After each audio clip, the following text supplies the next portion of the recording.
All right, what's going on, people? Today we're going to do some notes and examples on circuits, and then I got a few practice problems for you. Let me go full screen like that. Can you see? Hopefully. Okay. All right. So what is a circuit? Well, let's think about it in context of a light bulb. So to make a light bulb turn on, it must be connected to a battery or other power source, and by a continuous path of electric conductors. So when we think about conductors, we're talking about metals. So usually like, wires. Um, so here we've got a light bulb. Um, it's connected to this battery via a wire, right? And then it's got another wire going over here. We've got the coin in between, right? Coins are made of metal. And then the wire comes up and touches the battery. And then this setup makes the light bulb turn on, right? It doesn't work though if we try to put an eraser in between the 2 points, because erasers aren't made of metal, they don't conduct electricity, and the light bulb won't turn on. So the idea here is that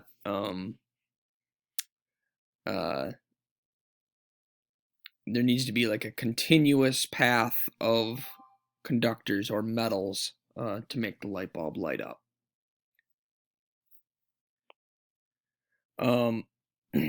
So other things to think about, to make the light bulb turn on, the path must connect to the positive and negative ends of the battery. So here we can see the positive terminal and the negative terminal. On the positive terminal, we're touching the light bulb. On the negative terminal, we're touching the wire. The path must also connect to the bottom and side of the light bulb. So here we've got the top of the battery is touching the side of the light bulb, and the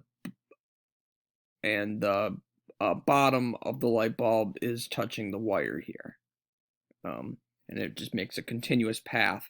So if we were going to trace that path, and I hope that you do trace it, we can see that it, starting from the negative, comes up and around in through the bottom of the light bulb.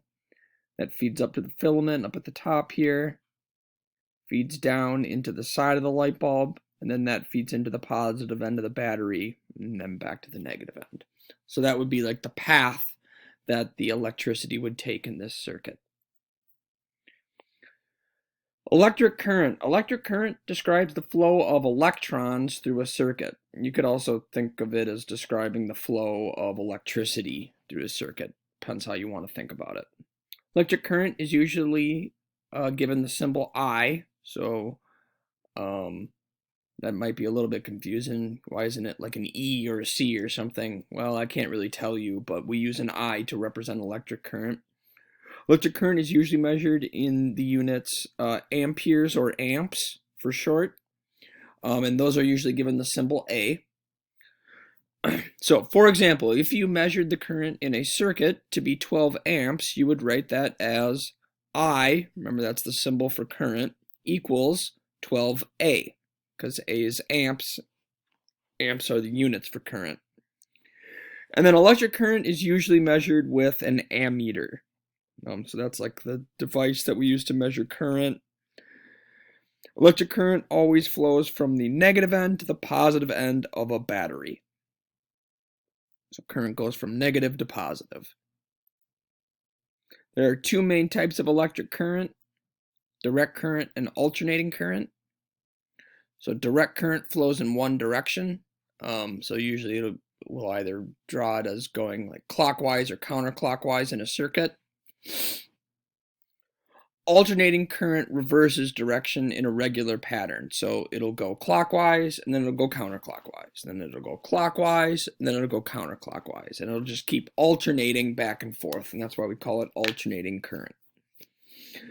Power companies in most countries today use alternating current. So they generate electricity using alternating current, and that just happens. Well, they do that for a variety of reasons. One of the main ones is because it's easier to transfer electricity over long distances using alternating current. If you use direct current, it you like tend to lose energy over long distances. And so that's I believe the main reason why we use alternating current. But many technologies, so for example, computers, LED lights, solar cells, electric vehicles, those still use direct current. So it's not like you won't see direct current in your daily life. Anything that basically has a battery will use, like your cell phone, right, will use direct current. And most of the circuits that we draw them as if they were using direct current, not to say that they couldn't use alternating current. So we'll kind of take a look at some of those. All right, when more than one light bulb is connected in a circuit, we say that those light bulbs are connected in series. So here we can see an example of that down below here. We've got a battery, and then as we follow the path of the battery, we can see we have two light bulbs, one after another. So it's like from the battery, it's like a wire that connects to the light bulb, and then there's another wire connecting it to a second light bulb, and there's a third wire connecting back to the battery. The amount of current going through each part of the circuit is the same when things are connected in series. So if we measured the current before the first battery, before the first light bulb, in between the two light bulbs, or after the second light bulb, it doesn't matter. If we hooked up an ammeter, we would get the same reading on that ammeter. It would say the same amount of electricity is going through the wire.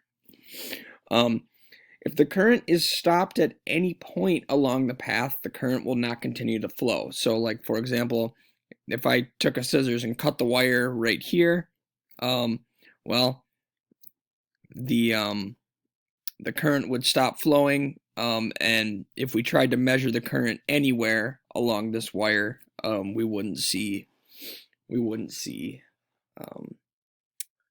that there was any electricity going through. So if the current is stopped at any point along the path, the current will not continue to flow through any part of the circuit. Now let's compare that to circuits in parallel. So when a circuit has two or more separate branches, we say that the circuits are connected in parallel.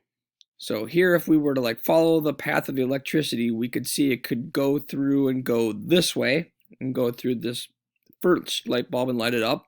But we could also follow the path all the way down here and see that it could go through the second light bulb.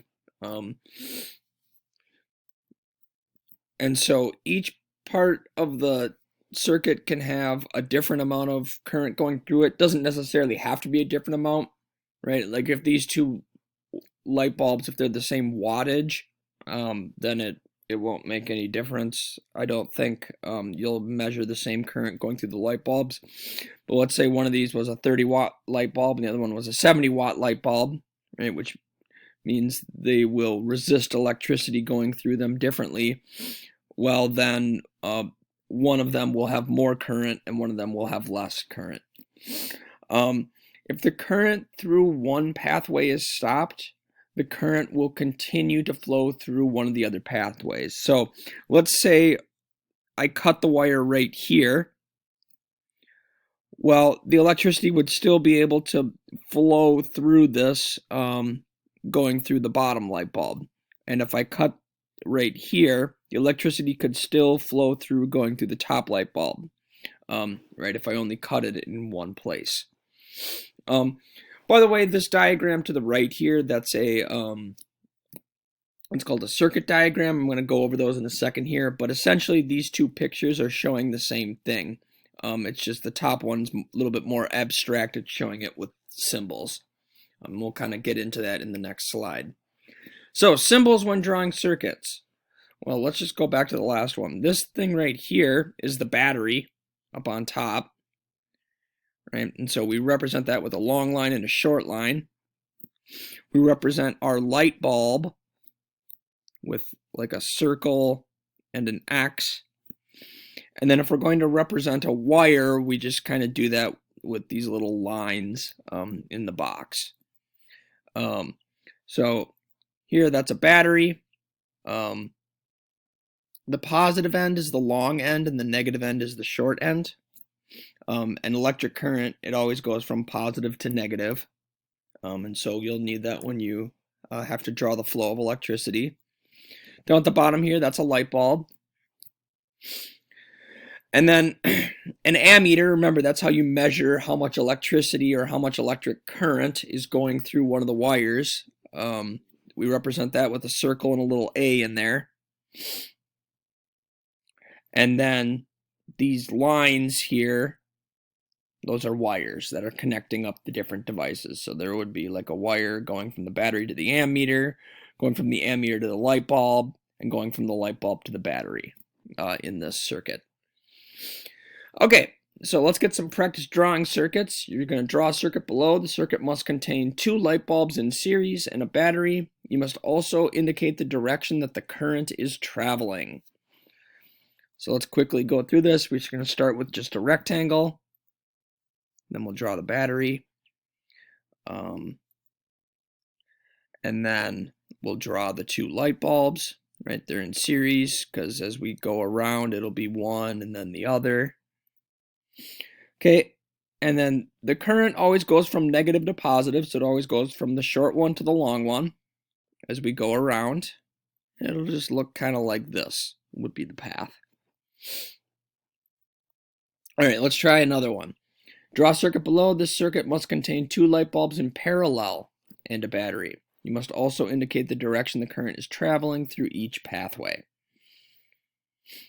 Okay, so here's our battery. Remember, the long end is positive, the short end is negative.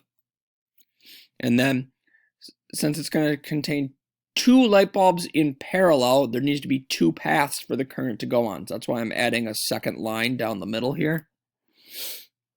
Okay, and so then I'll add 1 light bulb on the first path and 1 light bulb on the second path.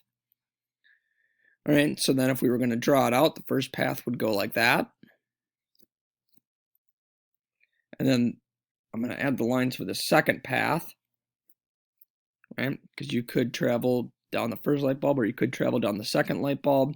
Then I'm just going to add arrows to indicate direction. So we could start here, down, over, up. We could start here, go all the way to the end, down, over, and up. It really doesn't matter. The electricity could go on either path. You just need to show that there's 2 different paths that the electricity could follow. Okay, last example. Draw a circuit below. The circuit must contain 2 light bulbs in series, an ammeter, and a battery. You must also indicate the direction the current is traveling. So this is going to start off very similar to the first one. Got our battery. You can see I did it the other way on this one. Right, so the positive one, I did the positive side on the right and the negative one on the left. It doesn't matter. I just want to show that you can draw it either way, and you can draw the current going through in either direction. Okay, so up next we've got our 2 light bulbs, and again I did it a little bit different just because. So I put 1 light bulb on the side and 1 light bulb down on bottom. Doesn't matter, they're still in series, right? Because if you follow the current, you're going to hit 1 light bulb and then the other. You don't have to go down different paths to get to those light bulbs. And then I'm going to draw an ammeter up here. And remember, the ammeter is just measuring how much current is in the circuit. And so it always goes from negative to positive. So as we follow it around, it'll go like this on the path. Up next, we've got 3 examples. Try to work through those. If you have any questions, let me know.